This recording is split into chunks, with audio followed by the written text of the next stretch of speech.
Confusion-wise, I actually saw the most confusing thing on Wheel of Fortune recently. Not the fact that after 5,000 episodes, Vanna White is still hot in a milfy kind of way, but the fact that there were 4 people up on Contestants Row.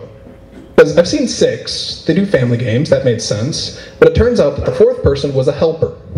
He wasn't allowed to talk, he didn't give any letters, all he did was spin the wheel for a midget who was too short. It's the first time I'd ever seen a midget on a game show, so it was really awesome. And the weirdest part was, he won the entire game. Beat 2 women. And then went to the bonus round and got the final puzzle right.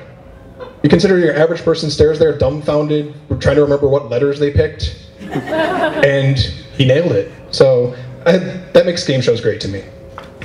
Unfortunately, being a game show fan puts me in the same demographic as elderly people and housewives. So I end up watching commercials for Hover-Round, mail-order medications, life insurance, exciting new products from Billy Mays!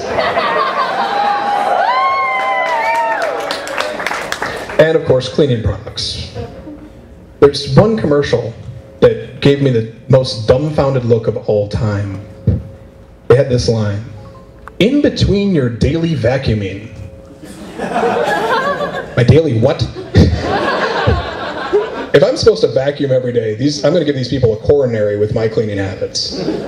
My vacuum's covered in dust because I refuse to clean something that's supposed to clean stuff.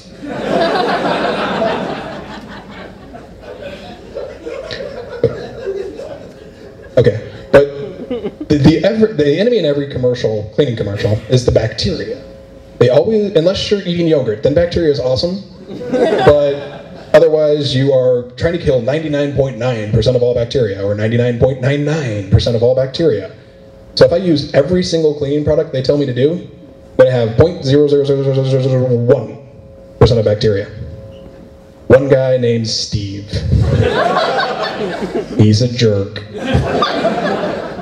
See, all the other bacteria were holding him back, keeping him cool. Be like, dude, it's cool. People, whatever. But then you just do genocide and wipe out all of his family and friends, and he's out for blood. Which is why I personally smear yogurt on everything I own,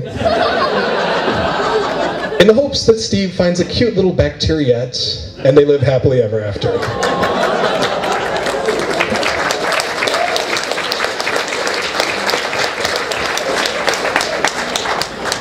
But there's one commercial. It's my least favorite commercial. Made me nearly swear off of women. Nearly. It's a diamond commercial. Heard it on the radio about 800,000 bajillion times. And it had this quote that echoes through my mind. "Honey, if I was going to buy you a wrench, I'd go to a wrench expert. So when you're buying my diamond, go to the diamond experts." Listening to that vapid bitch made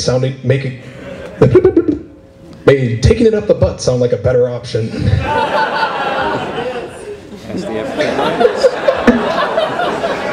I second that. But there are manly commercials out there. They're for trucks and they're for beer. You know when they come on? When you're watching sports.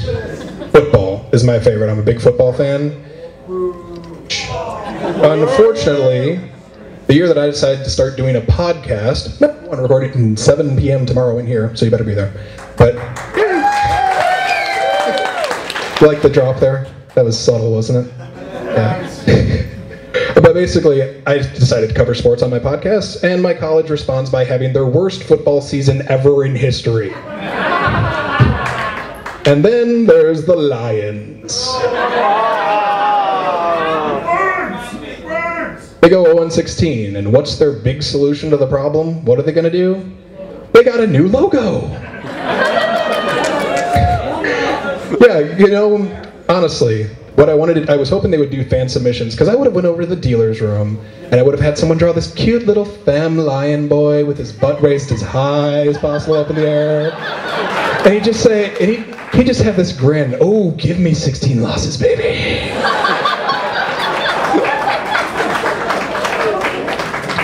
But so the Lions had the first pick in the NFL draft today. We picked Matt Stafford, a new quarterback who will wash out like every other quarterback we've ever drafted.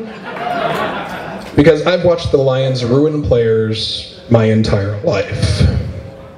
But I'm surprised that they actually got him. They got a deal with him on Friday night and signed the contract ahead of time. And I was expecting the draft to kind of go out like, with the first pick in the 2009 NFL Draft, the Detroit Lions select Little Timmy Johnson. That's a bold pick from a that's a bold pick from a rebuilding team, picking a 9-year-old cancer patient instead of a franchise quarterback. Little Timmy fumbled in his Pee-wee football game and will be their starting left tackle, pulling a salary of $5 million per year. All right. Oh, he just walked off. He's visiting the little well, crap. That was my last joke. So, and 2 walks out. Do a dance. Keep going.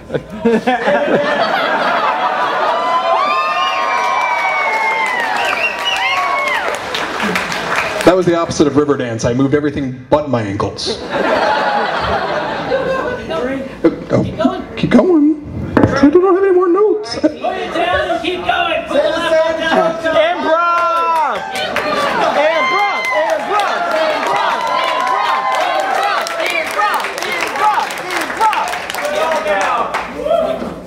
No. Get ready. Just do it. Freestyle. Hey, girl. I need a story. Tell me what story to tell. Dude, give me a story. Oh, thanks, Gur. Way to be a team player. Way to get your head in the game. Oh, you know me, my memory's about that long, as is my attention span. Yes, but you love telling little stories, and you always tell me to tell your stories. Like I know what he did. Let's see.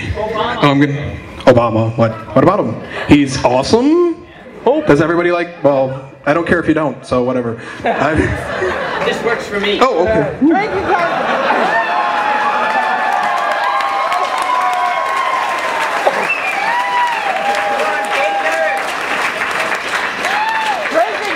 Hello.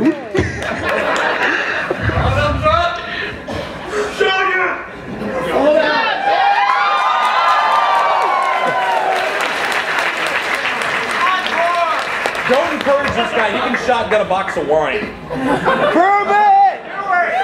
Prove it! Which one was that? That box of wine.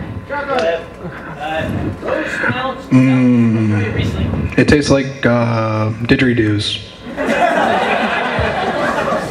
Go for it. They're kind of hard to deep throat, aren't they? I wouldn't know. Do you want to teach me something? Podcast. Okay, well, thank you. Well, some people know that I used to be on Two Cents, and Two and I get along fine now, but we had a little bit of falling out, so I stopped being on his show, and I got bored. So then I roped in that sucker over there. And I'm like, hey dude, let's do a podcast. And he's like, That's crazy, Nick. tell us more. No, so we decided to start doing a podcast. I'm going to actually explain the title of the show because it probably doesn't make sense to most people. It's actually due to my own neglect of how to spell a word. Because when I was on Two Cents, a lot of people said that it was their heroin.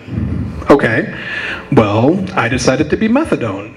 Hence Method 1. That's how it all came about. But yeah, so we do it live. We do it Ustream. So if you haven't listened, start listening because everybody who listens to Method 1 is a cool guy. Okay, so he's here, and I'm just going to say one closing remark. FCN keg wristbands, make sure you collect the whole set. So, 2? For you or for? Oh, for everybody, okay. All right, so. You mean you didn't have to stay up there? Oh, thanks. All right, well, thank you. I guess everybody go pee. Yay!